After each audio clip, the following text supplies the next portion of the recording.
지난해 6월 12일 밀워키는 제이콥 미즈로스키를 메이저리그 무대에 올렸습니다. 그리고 그는 데뷔 전부터 야구 팬들의 시선을 단숨에 사로잡는 충격적인 장면들을 만들어냈습니다.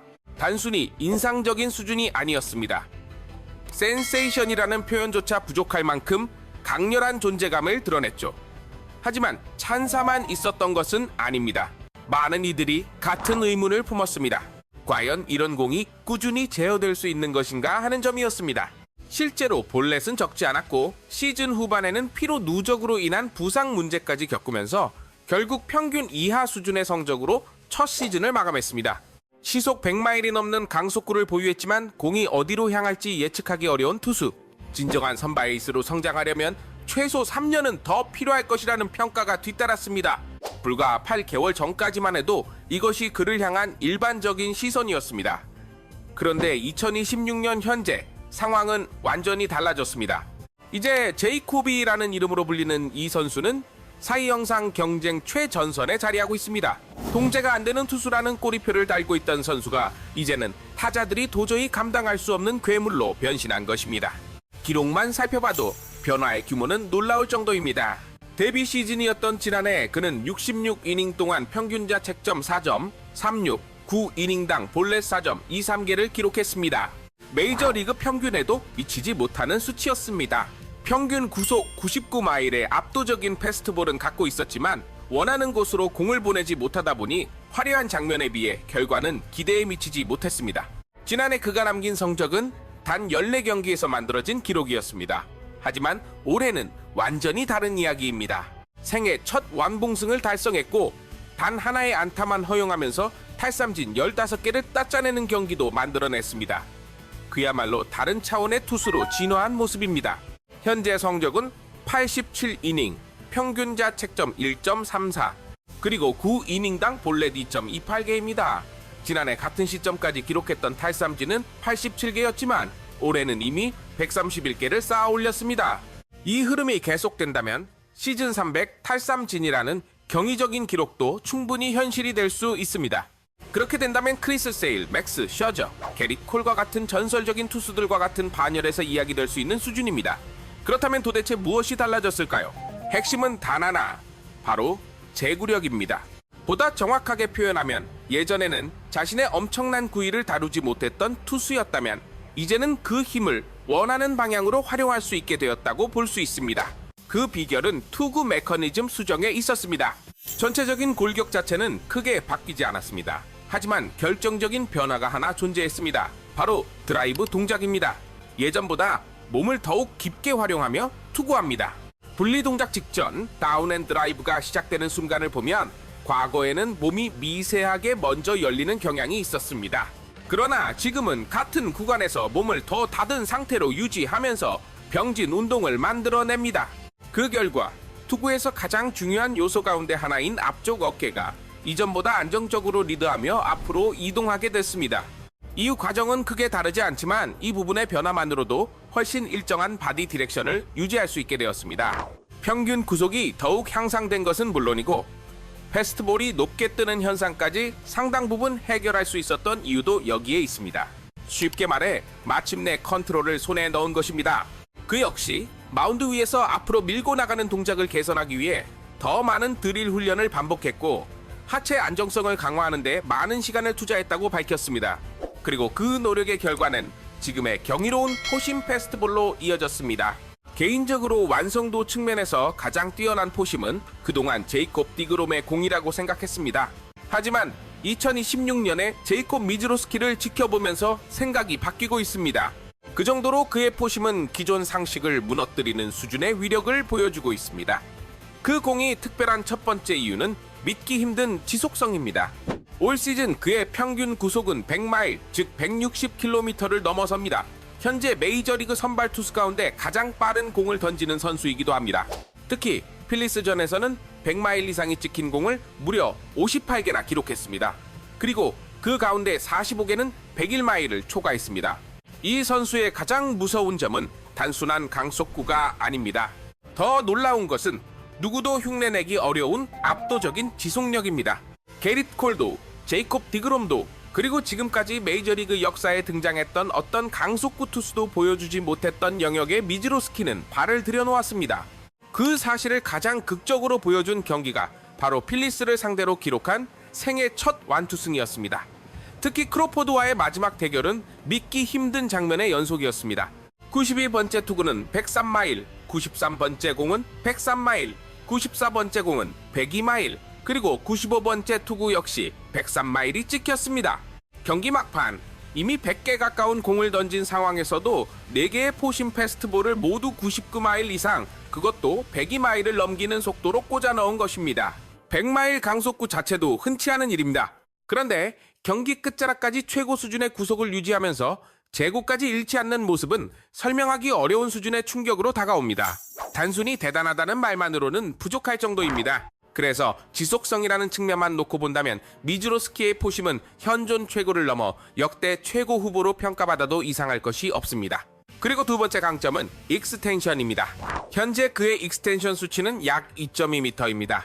헌터 그린이나 폴 스킨스처럼 비슷한 출력을 보여주는 선발 자원들과 비교해도 공을 내놓는 지점이 거의 30cm 가까이 더 앞에 형성됩니다. 전성기 시절 익스텐션이 강점으로 평가받았던 디그롬조차 2.1m 초반 수준이었습니다.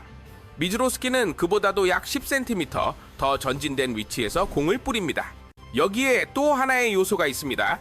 디그롬과 마찬가지로 상대적으로 낮은 팔각도에서 공을 던지기 때문에 타자 입장에서는 실제 거리보다 훨씬 가까운 곳에서 공이 날아오는 듯한 착시까지 느끼게 됩니다. 160km를 넘는 강속구 자체도 대응하기 어렵습니다. 그런데 릴리스 포인트는 까다롭고 익스텐션은 리그 최상위 수준입니다. 이런 조건이 겹치다 보니 타자들이 그의 패스트볼을 제대로 맞춰내는 것 자체가 오히려 예외적인 장면처럼 느껴질 정도입니다. 실제 기록도 이를 증명합니다. 포심 패스트볼 헛스윙 비율은 42.5%에 도달했습니다.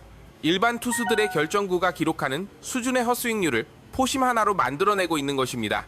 피안타율 역시 1할 8푼 3리에 불과합니다. 무려 62% 수준의 땅볼 비율까지 동반하고 있습니다. 참고로 2017년부터 2019년까지 최전성기 디그롬의 포심 헛스윙률은 대체로 30% 초반대였고 피안타율은 평균적으로 2할 정도였습니다. 땅볼 유도 비율도 평균 45% 수준에 머물렀습니다. 이 수치들을 비교해보면 단순한 인상이나 착각 때문에 미즈로스키가 더 좋아 보이는 것이 아니라는 사실을 알 수 있습니다. 여기에 더해 그의 포심은 움직임 자체도 상당히 위협적입니다. 보통 낮은 팔 각도에서 던지는 우완 투수들의 포심은 손 방향으로 흐르는 움직임을 어느 정도 만들어냅니다. 미즈로스키의 포심 역시 그러한 특성을 갖고 있지만 그 강도는 매우 뛰어난 편에 속합니다. 공은 홈플레이트 근처에 도달하면서 우타자 몸쪽, 즉 투수의 손 방향으로 강하게 말려 들어갑니다. 타자 입장에서는 예상하지 못한 순간 테일링이 발생하는 것처럼 느껴질 수 있습니다. 낮은 릴리스 포인트, 2600 수준의 높은 회전수, 그리고 7피트를 넘는 익스텐션이 결합되면서 공은 타자가 예상한 위치보다 훨씬 앞쪽에서 출발해 더욱 강하게 파고드는 인상을 남깁니다.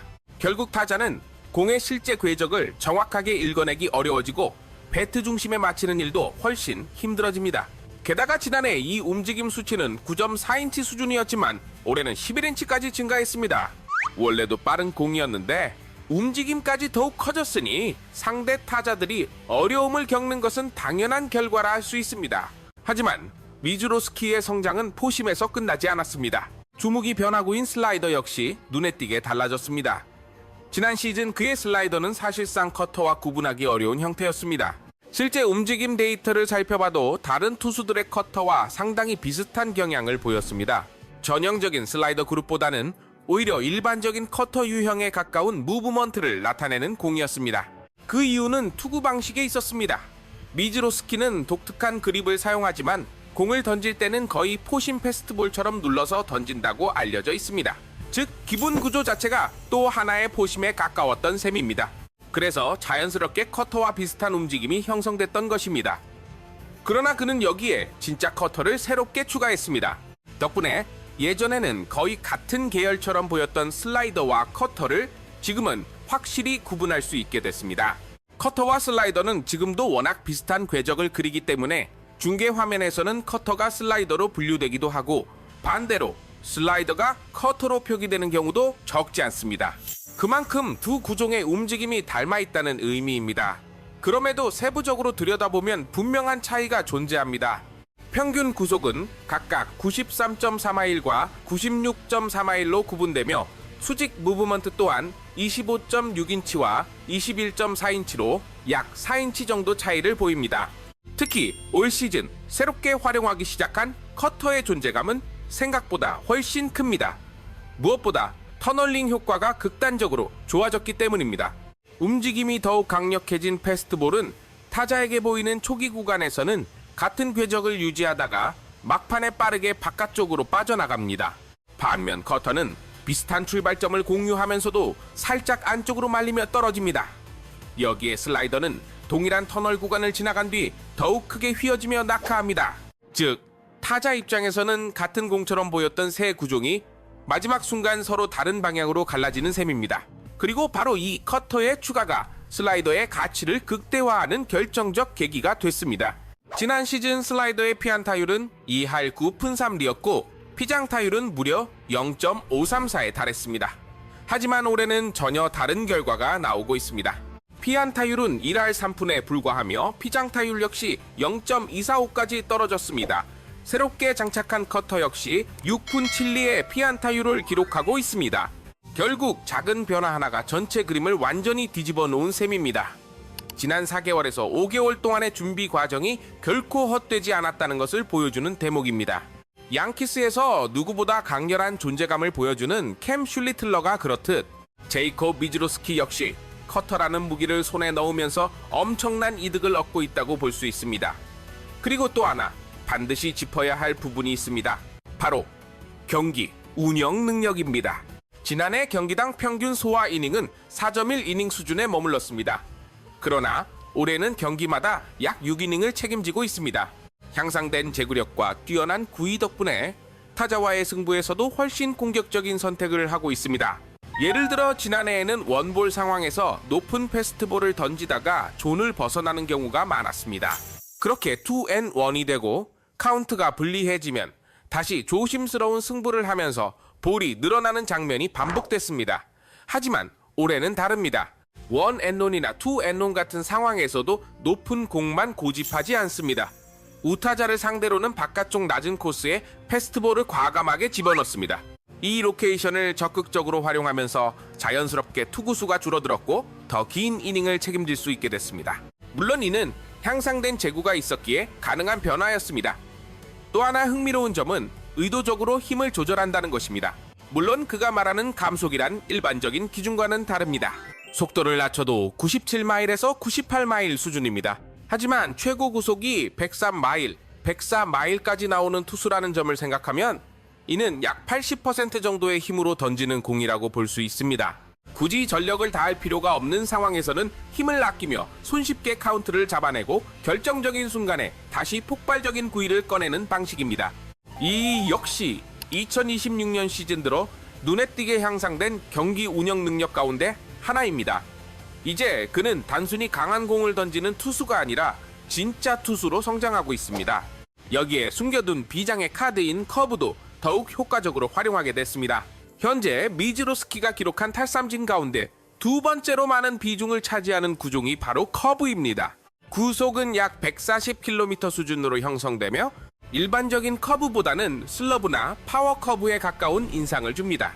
그리고 슬라이더와 커터가 명확하게 분리되면서 이 커브의 위력도 더욱 살아났습니다. 훌륭한 투수들은 결정적인 무기를 쉽게 노출하지 않습니다. 미즈로스키 역시 올해 커브를 그런 방식으로 사용하고 있습니다. 평소에는 최대한 숨겨두다가 유리한 카운트에서만 꺼내고 결정적인 삼진을 잡아내는 용도로 집중 활용합니다. 그 결과 커브의 피안타율은 1할 1, 푼1리에 불과합니다. 피장타는 단 하나도 허용하지 않았으며 헛스윙 비율은 46.4%에 달합니다. 물론 구종 자체의 위력도 뛰어납니다. 하지만 무엇보다 중요한 것은 타자가 대비하지 못하는 순간에 이 공이 들어온다는 점입니다. 지금까지 2026년 시즌의 제이콥 미즈로스키를 살펴봤습니다. 지난해 그는 분명 엄청난 재능을 품고 있었지만 아직 완성되지 않은 원석에 가까웠습니다. 그러나 믿기 어려울 정도로 짧은 시간 동안 놀라운 수준의 완성도를 구축해냈습니다. 그래서 더욱 궁금해집니다. 과연 이 선수의 성장은 어디까지 이어질 것인가? 어쩌면 우리는 지금 한 시대를 대표하게 될 전설적인 투수의 출발선을 직접 목격하고 있는지도 모릅니다. 앞으로 제이콥 미즈로스키가 어떤 기록을 써내려갈지 여러분의 생각은 어떠신가요? 의견이 있다면 함께 나눠주시고 앞으로도 흥미로운 야구 이야기와 깊이 있는 분석을 계속 만나보고 싶다면 많은 관심 부탁드립니다.